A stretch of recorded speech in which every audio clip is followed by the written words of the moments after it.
Hello sa inyong lahat! Sa video na to ay sasagutin natin ang katanungan ng dalawa nating kababayan na halos same lang din naman ang question. Ito yung kanilang katanungan. Sabi ni Delmar Kinaban, hello madam, paano apply sa Spain? Andito ako ngayon sa Croatia. Thank you ma'am. At ito naman yung isa kay OFW Vlog Hong Kong. Sabi niya, hello ma'am, dito po ako sa Poland. Gusto ko po mag-apply dyan sa Spain. Paano po ba? Sana mapansin. Thanks. Ayan. Sa mga kababayan natin na nasa Europa na, especially yung under ng Schengen countries, yung 27 na Schengen countries, anytime pwede kayong pumunta dito sa Espanya. Wala kayong dapat na kailangan gawin na halimbawa kailangan pa ng process or whatever. As long as pwede kayong lumipat anytime. Syempre, unang-una dapat may visa pa kayo dyan sa lugar kung nasa saan kayo. At syempre, mas maganda, magpaalam kayo ng maayos sa inyong company. Huwag naman kayong basta-basta na lalayas o tatakas. Kaya lang, may mga case na hindi talaga pwedeng magpaalam. Kaya hindi natin maiwasan ang ating mga kababayan ay talagang tumatakas. Pero as long as pwede naman, sana magpaalam kayo.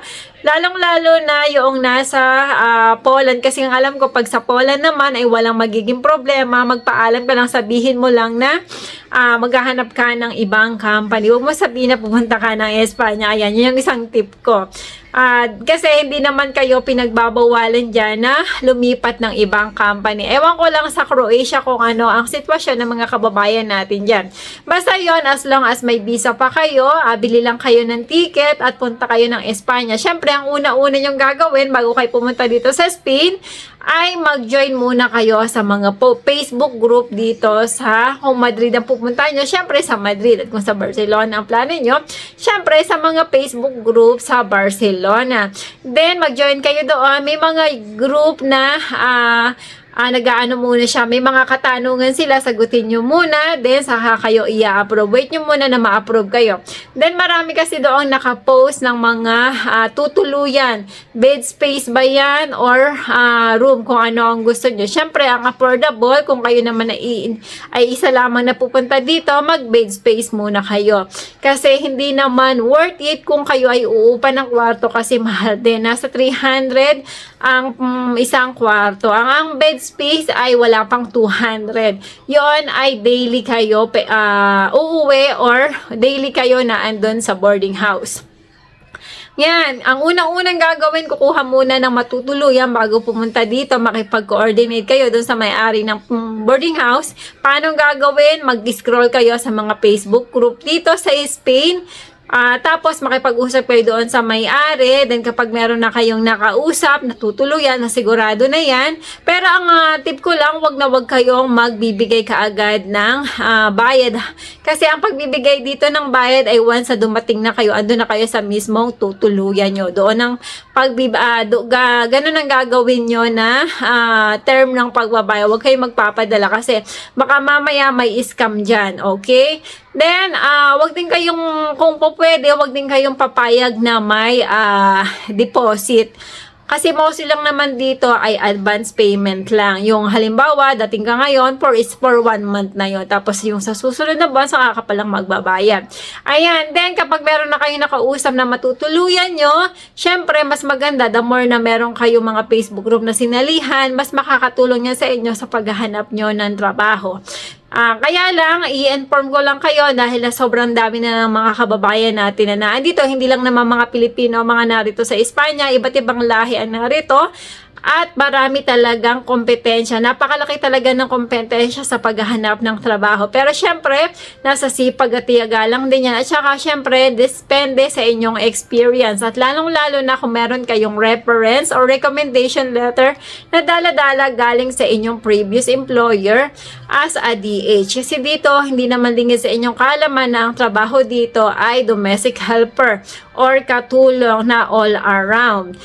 Sa mga babae, wala namang masyadong nagiging problema kasi kahit papaano ay nakakahanap ka agad ng trabaho. Unfortunately, sa mga lalaki talaga, medyo napakahirap.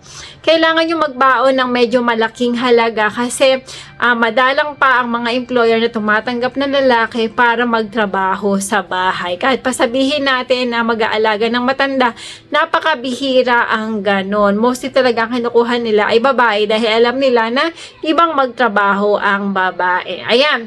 Ang alam nyo naman, sa mga hindi pa nakakaalam, baka itatanong nyo, baka may hiring dito or trabaho ng mga restaurant. Unfortunately kasi napakadalang ang mga resto na kumukuha ng mga undocumented pa. Ang kinukuha talaga nila yung mga may papel na.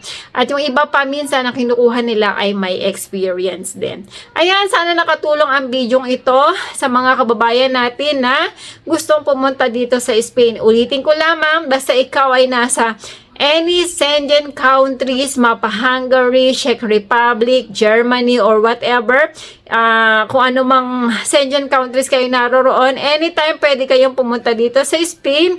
Make sure nyo lang na meron pa kayong visa. Sa mga hindi pa nakakaalam, wala na kayong immigration na dadaanan, kaya wala kayong dapat alalahanin.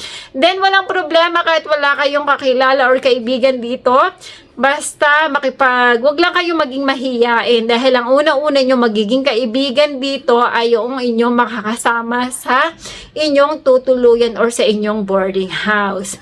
Kaya wag kayong mag-alala. At saka mababait naman ang mga kababayan natin dito.